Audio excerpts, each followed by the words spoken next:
And this is a song that really resonated with me. And I'm sure that it resonated with a lot of you guys. I actually want to play the first minute of the song so we can kind of react to it and take a look at the wording. And also remember what I said about the lower and middle classes and how inflation, right, is really, really hurting them the most. Inflation is theft. Inflation is the hidden tax. And it affects everybody, whether you lean ideologically to the left or you lean ideologically to the right. It's a bipartisan issue. And the last thing that we want to happen as Bitcoiners is it for it to become a partisan issue, because it's not, right? Anyways, so let's check out this song and then we'll talk about it. Well, I've been selling my soul, working all day, overtime hours for bullshit pay, so I can sit out here and waste my life away, drag back home and drown my troubles away. It's a damn shame what the world's gotten to for people like me, people like you. Wish I could just wake up and it not be true, but it is. Oh, it is living in the new world with an whole soul. These rich men north of Richmond, Lord knows they all just wanna have total control. Wanna know what you think, wanna know what you do, and they don't think you know, but I know that you do, 'cause your dollar ain't shit, and it's taxed to no end, 'cause the rich men north of Richmond.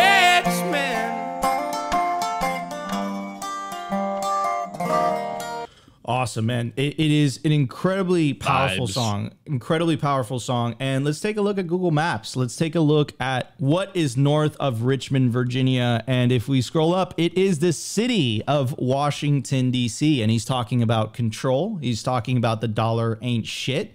And let's take a look at what the fuck happened in 1971, right? And this is what it all comes down to, right? The lower and middle classes were disproportionately affected once we went off the gold standard. The productivity, the amount of work that people are putting in continues to go higher, but the compensation, the amount of money that people are paid for that work has remained relatively stagnant. Wages have not increased really since the 1970s. People see this with the cost of living, housing costs. People can't afford it. Even the middle class, you're outpriced out of everything. And that is literally due to broken money. So don't fall for the divide and conquer mechanism, right? Which I believe that's what it is when you start labeling things left wing or right wing.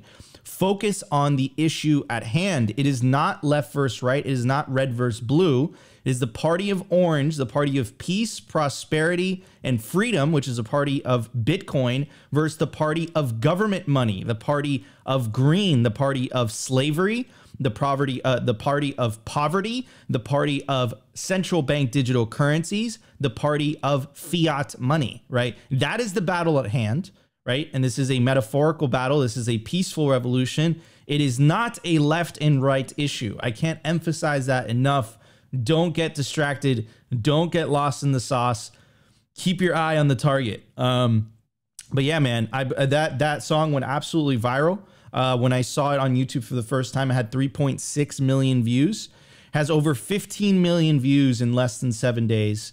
And the reason for that is what I said earlier. It's resonating with people. It's striking a chord with people. People are feeling that pain. People are going through this, and they're correctly identifying the problem. They're saying, wait a second, why are the suburbs in Washington, D.C., which is not a city that is economically productive, right? It's a government hub. Why are they as wealthy as they are? Why is the government want to control my life?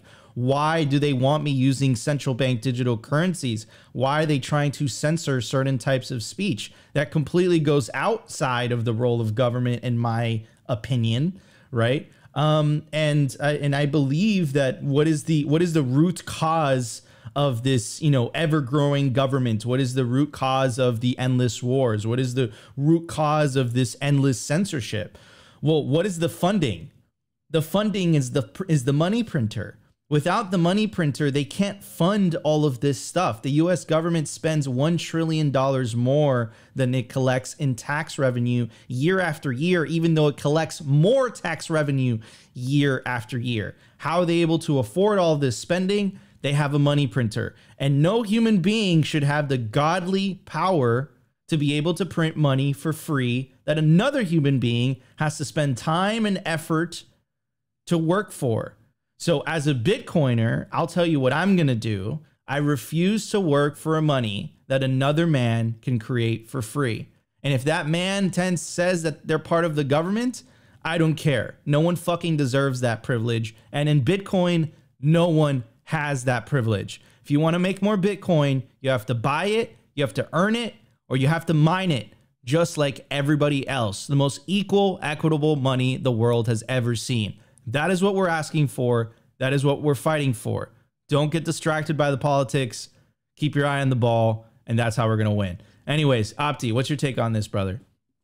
Yeah, well, first and foremost, it's absolutely incredible that the framing is inflation is a far right thing. Like, inflation hurts all of us normal people. Inflation is equally stealing from every single person out there, unless you are close to the money printer, i.e. the Cantillon effect. If you don't know, now you know, go look up what that is. But basically, those closest to the money printer are the ones that are able to improve their lot in life. And while us average people have to wait to get that money gets to devalued in the process. This is what's going on right now. But again, it's absolutely amazing and nefarious, the framing of inflation becoming a partisan issue. It's like, again, inflation hurts us all. It's stealing from all of us equally, unless you are getting that money up front. But, you know, I guess this is where we are in the story right now, is the corporate press is doing whatever kind of cover they can to not point at the problem that they printed trillions of dollars since 2020.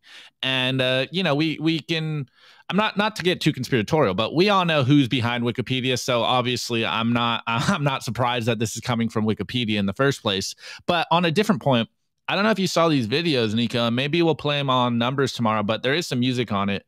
Have you guys seen the TikTok videos going around lately from basically all walks of life, where they're all complaining about the fact that their purchasing power is getting dwindled right now? And if you watch that video, it's literally people from every corner, from every race, from every gender, and everyone is feeling the same thing. This is not a one-side issue. Every one of us that is an average person of average means is starting to feel the pain because of inflation. And it's absolutely disgusting that people are trying to frame this as it's a one side versus the other side. What do we always say? It's not left versus right. It's orange versus green. And it's really incredible that there has been such a vicious reaction to this song. Of course, as we always say, memes are powerful because they have truth behind it. And of course, music is nothing but memes set in motion via frequencies and sound. So absolutely love to see this. And you guys know me. Like, I think I've been saying this for a while on the show. I am a huge fan of Three Chords and the Truth. That's my favorite music. I think folk music is awesome. It has a way since, I don't know, the dawn of time, basically, to spread the message. And I think that it's awesome to see that there's still some musicians out there that are doing what I think music has the power to do, which is put truth with vibrations, with sounds, with melody, and spreading the truth that people can easily digest. There's something to music that it puts you in a trance, and then when you put truth on top of it, it seeps into your psyche, and it's one of the best ways to propagate memes. So it's awesome to see that this guy, I think what's his name? Oliver Anthony. I think I called him a different name during the week just because I have a bad memory. But it's really awesome to see that this message can go viral. And I think it kind of goes into the idea that there's more of us out there that are feeling the same thing, that are seeing and hearing the same thing. And we're all kind of waking up to this notion of what is going on. This is absolutely ridiculous. How come we're in this position? And I think that's the first step, is asking these questions. It's realizing that something is wrong. Again, I say it all the time. Most people know what the problem is, but few people know what the solution is. And obviously, as a Bitcoiner, we know the meme, fix the money, fix the world. So it'd be awesome if this guy, Oliver Anthony, becomes a Bitcoiner, or whether he's already a Bitcoiner. I know I saw a lot of Bitcoiners on Twitter trying to orange pill him. So hopefully he can get to the problem, get to the solution, because it does start on a grassroots level. And as we can see, the reaction from him going viral, that more people are feeling the same thing. Everyone is waking up to the same idea that you are holding melting ice cubes if you are saving in dollars. And there needs to be a solution. And we have the solution. It is Bitcoin. But on another point, it's absolutely awesome to see this song as a timepiece, like capturing the zeitgeist of the moment and the feeling that everyone is feeling right now, and just how crazy the world has got. It makes me hopeful. I love 3 Chords and the Truth. That hits me in the soul. Like, even when I heard it today, I'm so glad we covered it. I got like shivers and chills and the goosebumps. It's just such a great song. So shouts out to him, and shouts out to propagating the memes and spreading the message that inflation is stealing from all of us, guys. This is the fundamental problem in the world right now. What's Fosso, he said? It's 11th grade math, and they have to continue to print. Well, the more they print money, the broker you will get. This is as simple as it gets. That's the point of Keynesian economics, is to complicate the matter. And the matter is very simple. As you expand the money supply, people holding that money get poorer. This is the simple economics of this. Don't let them confuse you. Don't let them make this into a partisan issue. We are all affected by the fact that our money is becoming worthless, and you need to find a solution. And that solution for us is obviously simply Bitcoin. You need to hold some Bitcoin, because this is the only way to protect yourself right now. Amen to that, brother. Amen to that.